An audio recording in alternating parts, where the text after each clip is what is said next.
ওমর রাদিয়াল্লাহু তাআলা আনহুর জামানায় একজন যুবক, বাবা মায়ের একমাত্র সন্তান, বাড়ি থেকে বের হয়েছে নবীজি সাল্লাল্লাহু আলাইহি ওয়াসাল্লামের রওজা মুবারক জিয়ারত করার জন্য মদিনার উদ্দেশ্যে রওনা হয়ে গেল একটি উটের উপরে সওয়ার হয়ে। মরুভূমির এক প্রান্ত থেকে অপর প্রান্ত উট দিয়ে তিনি যাচ্ছিলেন মদিনার বুকে। এমন সময় তিনি ক্লান্ত হয়ে পড়লেন। তীব্র গরমের মধ্যে ক্লান্ত হয়ে একটি খেজুরের বাগানের মধ্যে তিনি আশ্রয় গ্রহণ করলেন। সেই যুবকের সেই উটটিকে তিনি বেঁধে তিনি আশ্রয় নিচ্ছিলেন। তিনি ঘুমিয়ে পড়লেন বিশ্রাম নিতে নিতে।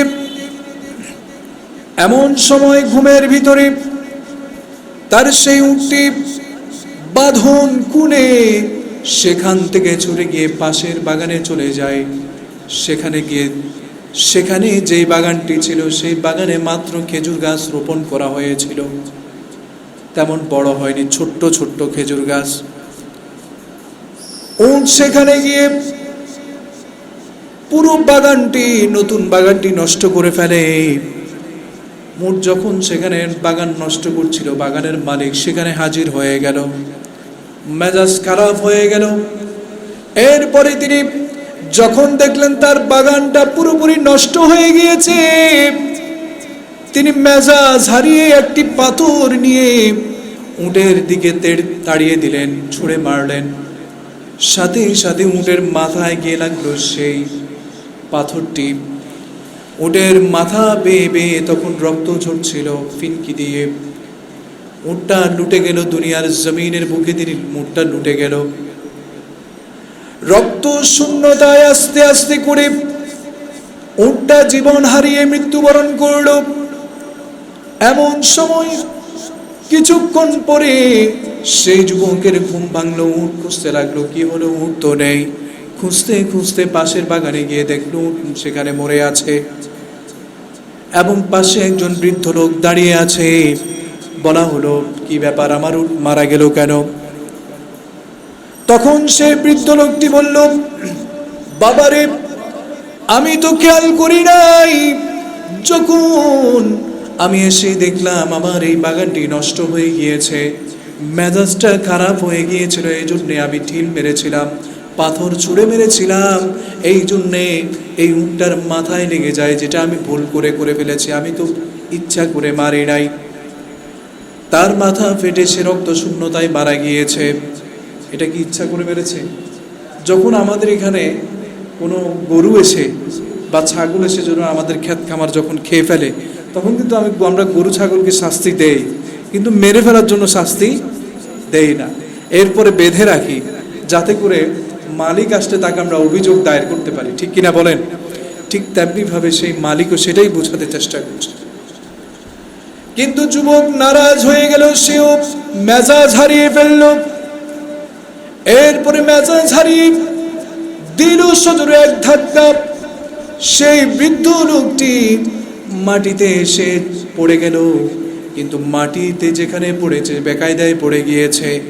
যে জায়গা দিয়ে পড়েছে সেই জায়গায় ছিল ইট। ইটের উপরে মাথা লেগে মাথা ফেটে তা সে উটের মতো মাথায় ফিনকে দিয়ে রক্ত ফিনকে দিয়ে বের হচ্ছিল। রক্ত শূন্যতায় সে বৃদ্ধ লোকটিও মারা গেল। ইন্না লিল্লাহি ওয়া ইন্না ইলাইহি রাজিউন। এবারে যুবক চিন্তা করলো, আমি কি চলে যাব নাকি? এখন যদি আমি এখান থেকে পালিয়ে যাই তাহলে আমাকে এখানে কেউ ধরতে পারবে না, তাহলে আমি চলে যাই। আবার চিন্তা করলো, আমি যদি এখান থেকে চলে যাই কেউ দেখবে না, কেউ দেখলো না, কিন্তু আমারে যিনি দেখবেন তিনি কে? আমি খুন করেছি, আমি হত্যা করেছি, ভুল করে হলেও করেছি, এটার একটি আইন আছে, আদালত আছে। আমি আত্মসমর্পণ করব। আমি দুনিয়ার জমিনে কারো কাছে আত্মসমর্পণ না করলেও আমি একমাত্র আত্মসমর্পণ কার কাছে করছি? আরো জোরে বলেন না, তিনি কে? তিনি চিন্তা করলেন, আমি আত্মসমর্পণ করব।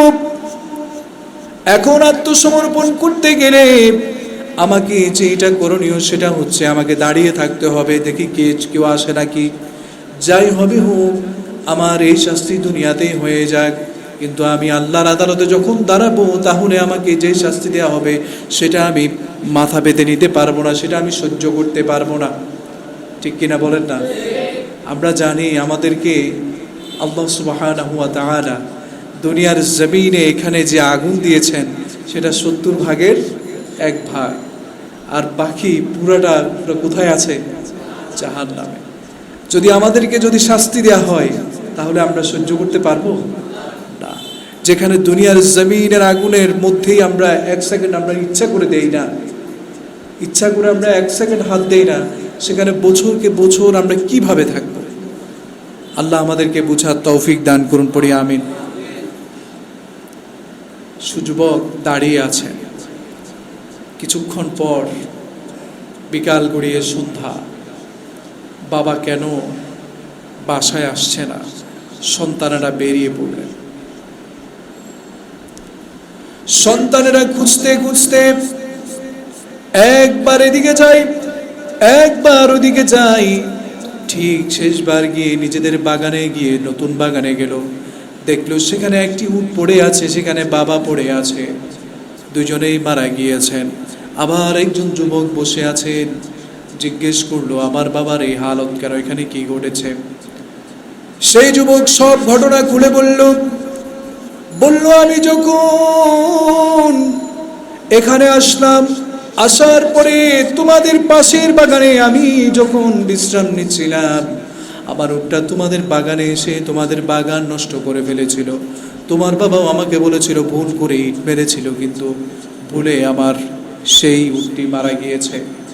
আমিও ভুল করে তোমার বাবাকে ধাক্কা দিয়েছিলাম, কিন্তু এখন আমিও ভুল করেছি, আমার এই ধাক্কায় তোমার বাবাও ব্যাকুলে পড়ে গিয়ে মারা গিয়েছেন।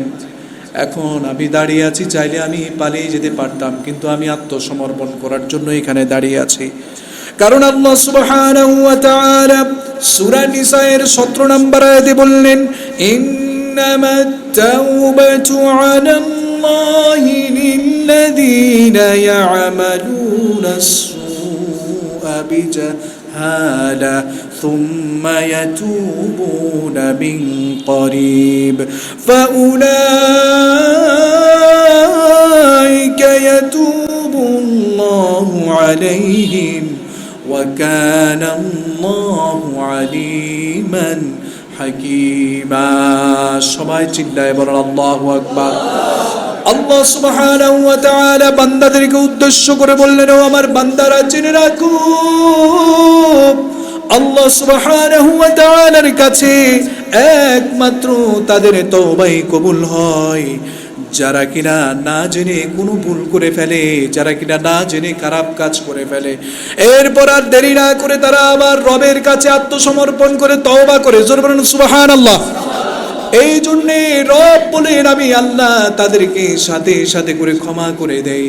ঠিক তেমনি ভাবে যুবক ওই আয়াতের কথা স্মরণ করে দাঁড়িয়েছিল, আমি ভুল করে ফেলেছি, ভুল করে আমি অন্যায় করে ফেলেছি, ভুল করে ফেলেছি, এই জন্য আমি আল্লাহর কাছে আত্মসমর্পণ করছি, তওবা করছি। আমাকে যদি রক্ষা দুনিয়ার জমিনে যদি বেঁচে থাকার যদি কোনো এখতিয়ার থাকে, যদি আমাকে কেউ যদি বাঁচানোর থাকে, সেটা যিনি চিল্লায় বলেন তিনি কে? কারণ যুবক জানতো আমি এখন যে আদালতে যাব সেই আদালত হচ্ছে কার? হযরত ওমর রাদিয়াল্লাহু তাআলা আনহু। যে আদালত থেকে বেঁচে ফেরা সম্ভব নয়, তবু যুবক একমাত্র রবের জন্য, রবের সন্তুষ্টির জন্য সে কি করলো? আত্মসমর্পণ করলো। তারপরে বাচ্চাদেরকে বলল, আমার ভাইয়েরা, তোমরা যদি চাও তাহলে আমাদের যিনি খলিফা আছে, খলিফা ওমর রাদিয়াল্লাহু তাআলা আনহুর কাছে আমরা যাব, সেখানে বিচার হবে, যেই ফয়সালা হবে আমি সেই ফয়সালা আমি মাথা পেতে নেব। দুই ভাই সহ সে যুবক সহ চলে গেল সাথে বাবার বিচারের জন্য। কোথায়? হযরত ওমর ফারুক রাদিয়াল্লাহু তাআলা আনহুর দরবারে। ওমর রাদিয়াল্লাহু তাআলা আনহুর কাছে বললেন, যে যুবক তো আমার বাবাকে মেরে ফেলেছে, এখন আপনি বিচার করুন। তখন যুবক সব ঘটনা খুলে বলল। এরপরে ওমর রাদিয়াল্লাহু তাআলা আনহু বললেন, তুমি যদি, তোমার তো এখন কি হয়ে যাবে, ফাঁসি হয়ে যাবে, একটাই রায়, তোমার ফাঁসি হয়ে যাবে, তোমার কি এখন কোনো চাওয়ার আছে নাকি? তোমার কোনো কিছু চাওয়ার আছে নাকি? এখন দেখেন, এমন একটা রায় যেটা রায় হতে আর বেশি দেরি হয় না, এমন একটা বিষয় যেটা যিনি খুনি, যিনি খুন করেছেন, তিনি কিন্তু কি করেছেন? জবানবন্দি দিয়েছেন। আর আমার বাংলার জমিনে যদি খুনি যদি জবানবন্দিও দেয়, বছরকে বছর পার হয়ে যাবে, মাগার বিচারের নামে কিছুই আছে? নাই। জবানবন্দি আছে কিন্তু বিচার নাই, থাকবেও না। কারণ এই বিচারের ফয়সালা তো কখনো কোরআন দিয়ে করা হয় নাই। এই জন্যই বাংলাদেশে খুন রাহাজানি জীবনেও বন্ধ হবে না, জীবনেও কোনোদিন বন্ধ হবে না। কারণ এই যেটা আমাদের দেশে যেটা প্রচলিত আইন রয়েছে, এই আইনটা পরিপূর্ণ ব্রিটিশরা করে দিয়ে গিয়েছিল। কারা করে দিয়ে গিয়েছে? আমাদের দেশে যখন শাসন করেছে ব্রিটিশরা, তখন তারা যেভাবে করে এখানে লটা সাজিয়ে দিয়ে গিয়েছে, এটা এই ল থেকে, ব্রিটিশ ল থেকে ইসলামিক ল কখনো হয় নাই। আজ যদি বাংলার জমিনে ইসলামিক ল যদি কায়েম হয়ে যেত, আজকে যদি প্রত্যেকটা খুনের বিচার যদি মাস দুয়েকের মধ্যে হয়ে যেত, তাহলে মনে হয় এত কিছু আর হতো না। আজকে এখন একজন খুনি জবানবন্দি দেওয়ার পরে, তার ফাঁসির রায় হওয়ার পরে, খুনি নিজে জবানবন্দি দেয়, ফাঁসির রায় হওয়ার পরে খুনির পক্ষ থেকে আবার আপিল বিভাগে আপিল করা হয়, যাতে করে ফাঁসি না দেয়া হয়। ঠিক কিনা বলেন না? এভাবে করেই চলছে। কত শত শত খুনি এখন বাহিরে আছে, কত শত শত খুনি আমাদের টাকায়, আপনাদের টাকায়, ট্যাক্সের টাকায় তাদেরকে খাওয়াচ্ছে, রাতকে রাত, দিনকে দিন তাদেরকে এখানে জামায় আদর করা হচ্ছে। ঠিক কিনা বলেন? কিন্তু এগুলোর ব্যাপারে কখনো কেউ কখনো কি বলে না, কথা বলে না। কেমন বিচার এগুলো? আপনারা জানেন আমাদের ফেনীতে নুসরাত হত্যা, আগুনে পুড়ে মারা, তাকে মেরে ফেলা হয়েছিল। জানি এরপরে অনেক কিছু এসেছে, অনেক কিছু হয়েছে। হয়তো প্রকৃত আসামিরা হয়তো গ্রেপ্তারও হয়নি, যাদেরকে গ্রেপ্তার করা হয়েছে তারা প্রকৃত আসামিও নয়।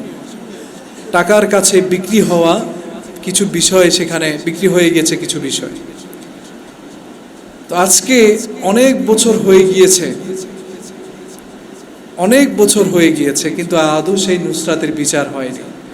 আমরা দেখেছি গত 30 বছর আগে বাংলাদেশের এক নায়ক খুন হয়েছিল, 30 বছর পরে এসে এখন বলছে কবর থেকে হাড্ডি গুড্ডি কুড়িয়ে নিয়ে নাকি এখন ডিএনএ টেস্ট করতে, ফরেন্সিক রিপোর্ট বাইর করতে।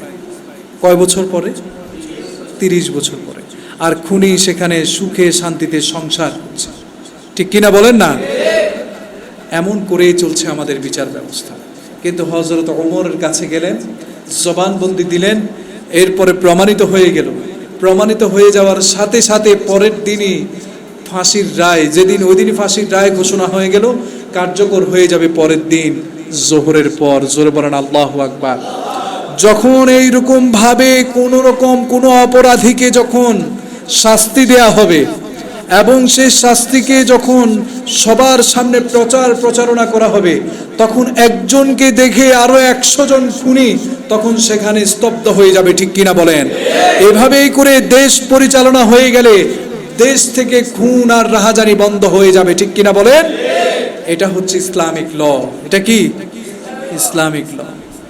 এখন তো ইসলামিক ল পড়ানো হয় না। আমাদের অনার্সের সময় একটি সাবজেক্ট ছিল, একটি কোর্স ছিল, সেটার সাবজেক্টের নাম ছিল ইসলামিক ল অ্যান্ড হিউম্যানিটিস। তো এইভাবে করে আমাদেরকে যদি প্রত্যেকটা জায়গায় যদি আমাদেরকে ইসলামিক আইনগুলো যদি শিক্ষা দেওয়া হতো, সামাজিকতা, ইসলামিক সামাজিকতাগুলো যদি শিক্ষা দেওয়া হতো, তাহলে আমার মনে হয় বাংলার জমিনে যারা পড়াশোনা করছে, যারা স্টুডেন্ট আছে, তারাও এই সম্বন্ধে ভালো কিছু গ্রহণ করতে পারতো। ঠিক কিনা বলেন? প্রিয় মুসল্লিয়ানে কেরাম, হযরত ওমর রাদিয়াল্লাহু তাআলা আনহু রায় দিয়ে দিলেন, আগামীকাল তোমারকে ফাঁসির কাস্টে ঝুলানো হবে। এখন তোমার শেষ চাওয়া কিছু আছে নাকি? যুবক বলল, আমার এখন শেষ চাওয়া বলতে কিছু নাই, তবে কেমনে যে বলি, আমার কিন্তু আসলে একটা চাওয়া ছিল, যদি আপনি অনুমতি দিতেন। তখন ওমর রাদিয়াল্লাহু তাআলা আনহু বলল, হ্যাঁ বলো, তোমার শেষ চাওয়া কি?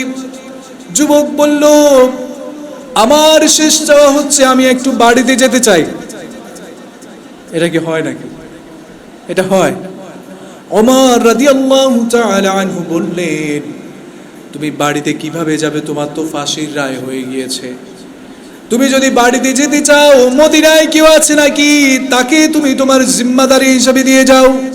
তুমি যদি বাই চান্স যদি না আসো, তাহলে আমরা তাকে ফাঁসির কাস্টে ঝুলাবো। তবে কেউ না কেউ একজনকে ফাঁসির কাস্টে ঝুলতে হবে, যতক্ষণ না মামলাটা এখানে আছে, যতক্ষণ না মামলা এখানে আছে। তখন সে বলল, যুবক বলল, তাহলে আর কি করা? আমার বাড়ি তো এখানে না, আমার তাহলে ফাঁসি হয়ে যাবে, কোনো সমস্যা নেই। আমি আত্মসমর্পণ করেছি, আমি রবের জন্য এখানে ফাঁসির কাস্টে ঝুলতেও আমি দ্বিধাবোধ করব না। জোরে বলেন আল্লাহু আকবার। কে ছিল যুবক? এই যুবক হচ্ছে বাবা মায়ের একমাত্র সন্তান, কলিজার টুকরা। তখন বলল, আমার যেহেতু এখানে কেউ নাই, তাহলে আমি আর আমার শেষ ইচ্ছা পূরণ করতে পারবো না, আমার আর কোনো ইচ্ছা নাই। আপনাদের যখন সময় হবে, আমাকে সময় অনুযায়ী ফাঁসির কাস্টে ঝুলিয়ে দিয়ে। সময় হয়ে গেল, পরের দিন যুবককে ফাঁসির কাস্টে নিয়ে যাওয়া হলো। এদিকে নবীজি সাল্লাল্লাহু আলাইহি ওয়াসাল্লামের একজন জলিলুল কদর সাহাবী আবু যর গিফারি রাদিয়াল্লাহু তাআলা আনহু সেই যুবকের ব্যাপারে সব কিছু জানলেন। এরপরে তিনি এসে মসজিদে নববীর ভিতর থেকে এসে বললেন, তুমি বাড়িতে কেন যেতে চাও? বলল, আমার কাছে আমি একজন ইহুদির সাথে লেনদেন করেছিলাম। এখন আমি ইহুদির থেকে যে লেনদেন করেছিলাম, তাই সে আমার কাছে কিছু মোহর পায়, তার কাছে আমার কিছু দেনা রয়েছে। এখন যদি আমি তার সেই টাকা পয়সাগুলো যদি না দেই, তাহলে আমি যদি দুনিয়ার জমিন থেকে বিদায় হয়ে যাই, তাহলে কিয়ামতের ময়দানে সে আমাকে ধরবে, কারণ সে তো উসিলা খুঁজবে, ঠিক কিনা বলেন? এই জন্যে মুসলিমবিহীন কারো সাথে যদি আপনার যদি লেনদেন থাকে, আপনি যেভাবেই করে হোক, কষ্ট করে হোক, যেভাবেই করে হোক, সেই লেনদেনটাকে বিসমিল্লাহ বলে ক্লিয়ার করার দরকার আছে না নাই? আরো জোরে বলেন না, আছে না নাই? আগে করে ফেলবেন। তখন সেই যুবকের জিম্মাদার হয়ে গেলেন হযরতে আবু যর গিফারি রাদিয়াল্লাহু তাআলা আনহু। জল্লাদকে বললেন, তুমি থামো। হযরতে ওমর রাদিয়াল্লাহু তাআলা আনহুকে বললেন, এই যুবকের জিম্মাদারি আমি হয়ে গেলাম। এই যুবককে তুমি আজকে দুপুর থেকে কালকে দুপুর পর্যন্ত সময় দাও। যদি কালকে দুপুরের মধ্যে না আসে, তাহলে এই যুবকের বদলায় আমি কালকে জোহরের নামাজের পরে নিজেই ফাঁসির কাস্টে ঝুলবো। জোর বলেন আল্লাহু আকবার। এই না হলে আল মুসলিম আকুল মুসলিম হয় নাকি, ঠিক কিনা বলেন না? আমরা হয়তো মনে করি রক্তের ভাই, রক্তের বন্ধন মানে হচ্ছে মায়ের পেটের ভাই, কিন্তু আমার নবীজি আমাদেরকে শিখালেন আল মুসলিম আকুল মুসলিম, একজন মুসলমান হচ্ছে আরেকজন মুসলমানের রক্তের ভাই, ঠিক কিনা বলেন না? আর আজকে আমাদের যে অবস্থা, মুসলমানদের নিজের আপন ভাইদের যে অবস্থা, নিজের আপন ইমানদার ভাইদের যে অবস্থা, একজন আরেকজনের দিকে আমরা তাকাতে পারি না। কারো বিপদে তো সহযোগিতা দূরের কথা, বরং কাউকে কিভাবে বিপদে ফেলা যায় সেই দিকে আমরা নজর বেশি দেই, ঠিক কিনা বে ঠিক বলেন না? এদিকে আবু যর গিফারি রাদিয়াল্লাহু তাআলা আনহু যুবকের পক্ষে হয়ে গেলেন। তখন ওমর রাদিয়াল্লাহু তাআলা আনহু বললেন, ঠিক আছে। তবুও তিনি একটু ভয় পেয়ে গেলেন। এটা আবার ঠিক কিনা বলেন না? যুবক যদি না আসে তখন কিছু করার আছে? কিছু করার নেই। হযরত ওমর রাদিয়াল্লাহু তাআলা আনহু সেই যুবককে একদিনের জন্য জামিন দিয়ে দিলেন। যুবক চলে গেল মা বাবার কাছে। মা বাবার কাছে গিয়ে বলল এবং কান্নাকাটি শুরু করে দিল। মাকে জড়িয়ে ধরলো, বাবাকে জড়িয়ে ধরলো। মা বাবা, আমি আপনাদের সন্তান, হয়তো আপনাদের মতো করে আমি বড় হতে পারি নাই, আপনাদের খেদমত করতে পারি নাই। আমার তো আগামীকাল, আজকের এই দিনটা আমার জন্য শেষ দিন। আগামীকালটা আমি এই দুনিয়ার জমিনে আর থাকতে পারবো না, আমি এই দুনিয়ার জমিন থেকে চলে যাব। আমাকে মাফ করে দিয়েন। মা বাবা থেকে মাপ নিয়ে যুবক চলে গেল সেই ইহুদির দোকানে। দোকানে গিয়ে ইহুদির সেই টাকাগুলো সে শোধ করে দিল। প্রতিমধ্যে যুবক আসা শুরু করে দিল, কিন্তু এদিকে জোহর ওয়াক্ত গড়িয়ে যাচ্ছে, জোহর গড়িয়ে যাচ্ছে। আবু যর গিফারি রাদিয়াল্লাহু তাআলা আনহু তিনি চলে গেলেন ফাঁসির কাষ্ঠের দিকে, তিনি চলে গেলেন। কারণ যুবককে তো দেখা যাচ্ছে না, সে আসছে না। সবাই চিন্তা করলো, মদিনার সব লোকেরা তখন কান্নায় ভেঙে পড়লো। কারণ সেখানে যে ফাঁসি দেয়া হয়, ভিতরে কন্ডেম সেলে নিয়ে গিয়ে ফাঁসি দেয়া হয় না, সবার সামনেই ফাঁসি দেয়া হয়। ঠিক কিনা বলেন না? তখন আবু যর গিফারি রাদিয়াল্লাহু তাআলা আনহুকে দেখে সবার কান্না, মদিনাবাসী কান্নায় ভেঙে পড়লেন। এমন একজন সাহাবী যে নিজের কথা চিন্তা না করে একজন মুসলিম ভাইয়ের কথা চিন্তা করলো, কিন্তু সেই মুসলিম ভাই তাকে ফাঁকি দিয়ে চলে গেল। সবাই বলা বলি শুরু করলো। সময় হয়ে গিয়েছে, হযরত আবু যর গিফারি রাদিয়াল্লাহু তাআলা আনহু ফাঁসির কাষ্ঠে চলে গেলেন। এরপরে কান্না কণ্ঠে হযরত ওমর রাদিয়াল্লাহু তাআলা আনহু চিৎকার করে জল্লাদকে বললেন, ও জল্লাদ, তুমি যাও, আমার সতীর্থ, আমার বন্ধুবর আবু যর গিফারিকে ফাঁসির কাষ্ঠে যেহেতু গিয়েছে, তুমি ফাঁসি দিয়ে দাও। তিনি নিজেও কান্না করছেন। কান্নার রোল পড়ে গেল পুরা মদিনাবাসী জুড়ে, মদিনা জুড়ে। এরপরে যখন জল্লাদ যখন সামনে গেল, সব কার্য সম্পাদন, শুধু এখন ফাঁসি দেওয়ার পালা। আবার দুইজন সেই যুবকের রাস্তার দিকে তাকিয়ে আছেন।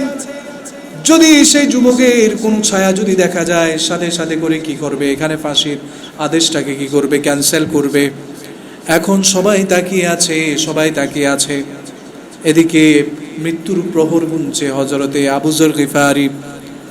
দেখা যাচ্ছে ধূল উঠছে মরুভূমির প্রান্তরে, কেউ একজন গোড়া হাঁকিয়ে হাঁকিয়ে আসছে। এমন সময় একজন সাহাবী জল্লাদকে বললেন, ও জল্লাদ, তুমি একটু করে থামো, কে যেন একজন আসছে, কে যেন একজন আসছে। বীরের বেশে দেখা যাচ্ছে কে যেন একজন আসছে, সাদা পোশাক পরে একবারে চলে আসছে। হযরতে আবু যর গিফারি রাদিয়াল্লাহু তাআলা আনহু তখনও দাঁড়িয়ে আছেন। তিনি কিন্তু একবারে বীরের বেশে দাঁড়িয়ে আছেন খুশি মনে। কারণ তার চিন্তা, সে একজন মুসলমান ভাইয়ের সহযোগিতা করতে করতে দুনিয়া থেকে বিদায় হচ্ছেন। আল্লাহু আকবার বলেন। এবারে সেই যুবক চলে আসলো।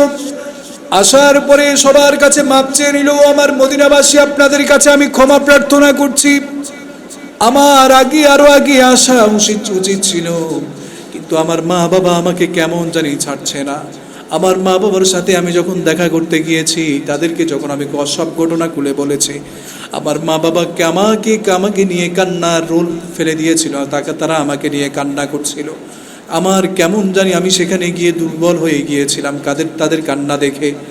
তোমরা সবাই আমাকে মাফ করে দাও, আজকে আমার ফাঁসি হয়ে যাবে।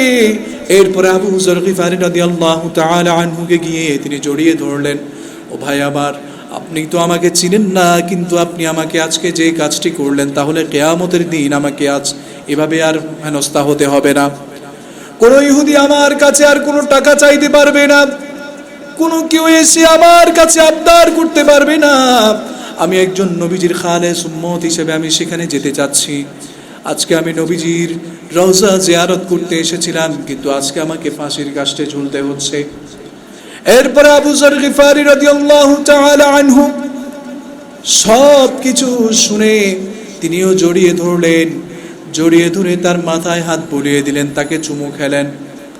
এরপরে সে যে দুই ভাই মামলা করেছিলেন এই যুবকের বিরুদ্ধে, তারা দেখে সব কিছু বুঝে তাদের মাথার মধ্যে সুবুদ্ধির যিনি উদয় করে দিয়েছেন, চিল্লায় বলেন তিনি কে?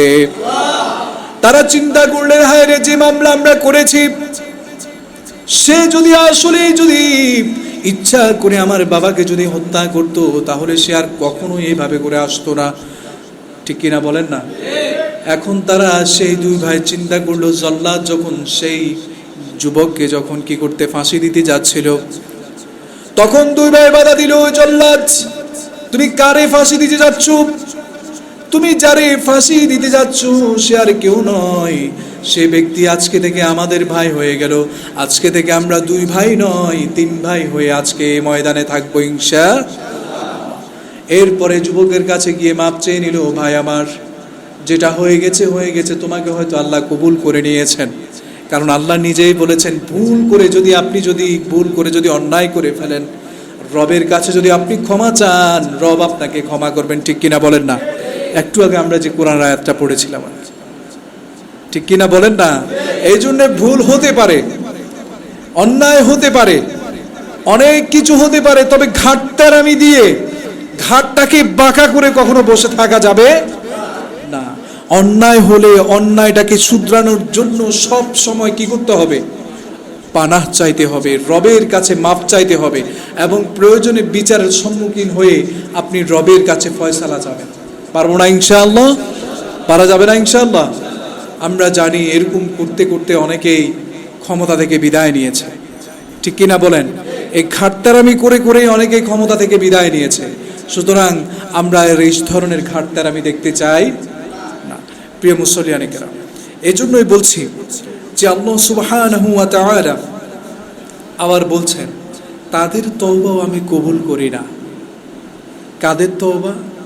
যারা এই যে অন্যায় করে বারবার অন্যায় করেই যায়, যারা এটা না হলে ওইটা, ওইটা না হলে এটা, কিন্তু কখনো রবের কাছে তারা ক্ষমা চায় না, কখনো রবের কাছে তারা আত্মসমর্পণ করে না, তাদেরকে আল্লাহ কি করেন? কখনো ক্ষমা করেন না। আপনারা দেখেন, ফেরাউনকে কখনো ক্ষমা চেয়েছিল? জোরে বলেন না, ফেরাউন কখনো ক্ষমা চেয়েছিল? ফেরাউন কখনো ক্ষমা চায়নি। যখন 1 বার 2 বার 3 বার 4 বার 5 বার পুরো জীবন ভর সে রবের বিরুদ্ধাচরণ করেছে, নিজেকে রব বলে স্বীকৃতি দিয়েছে, তবু রব তাকে কিচ্ছু করেননি। যখন দেখলেন ওভার হয়ে গিয়েছে, যখন দেখলেন তার নবীর উপরে হাত তোলার জন্য ফেরাউন উঠ পেতে বসে আছে, নবীকে তাড়া করছে, তখন রব বললেন, তুই ফেরাউন, তোকে আমি ধরি না, কিন্তু আজকে আমি তোরে পাইছি, তোরে আমি আর ছাড়বো না। এই জন্য রব যখন ফেরাউনকে ধরেছে, তখন ফেরাউন বলে, আল্লাহ আমি তওবা করলাম। আল্লাহ আমি কি করলাম? আরো জোরে বলুন, আল্লাহ আমি কি করলাম? তওবা করলাম। আমরাও আমাদের কথাও সেম ভাবে আমি উদাহরণ দিচ্ছি। একজন মানুষও কিন্তু ফেরাউনের স্বভাবের হতে পারে, প্রিয় ভাইয়েরা। কিভাবে? আপনি যেভাবে সেভাবে করে জনমের পর জনম ভর ধরে রবের বিরুদ্ধে গিয়ে, রবের কথার বিরুদ্ধে গিয়ে নিজের জীবনকে পরিচালনা করবেন, আর মৃত্যুকাল যখন চলে আসবে শয্যাশায়ী হয়ে যাবেন, যখন আজরাইল আসবেন তখন তওবা পড়বেন, 2 গালে থাপ্পড় দিবেন, তওবা করবেন, আর আপনি মনে করবেন আপনাকে আল্লাহ ক্ষমা করে দিবেন। মনে রাখবেন, এই আপনার মরণ হবে ফিরআউনের চাইতে জিল্লাতির মরণ। ঠিক কিনা বলেন? এগুলো যেন তেন মরণ হবে না, এগুলো যেন তেন মরণ নয়। আমি বারবার প্রায় সময় একটা কথা বলি যে রবের কাছে আসুন, বারবার একটা কথা বলি, রবের পাশে আসুন, রবের থেকে রহমত নিন, রবের কাছে দোয়া চান, রবের কাছে চান। কিন্তু আমরা তো রবের কাছে চাওয়ার পাত্র নই, আমরা চাওয়ার পাত্র দুনিয়ার কাছে। আমি তো বলছি না আপনি দুনিয়া নিবেন না, আমি তো আপনাদেরকে আগে থেকেই বলছি দুনিয়া এবং আখিরাত আমাদের দুইটাই লাগবে। ঠিক কিনা বলেন না?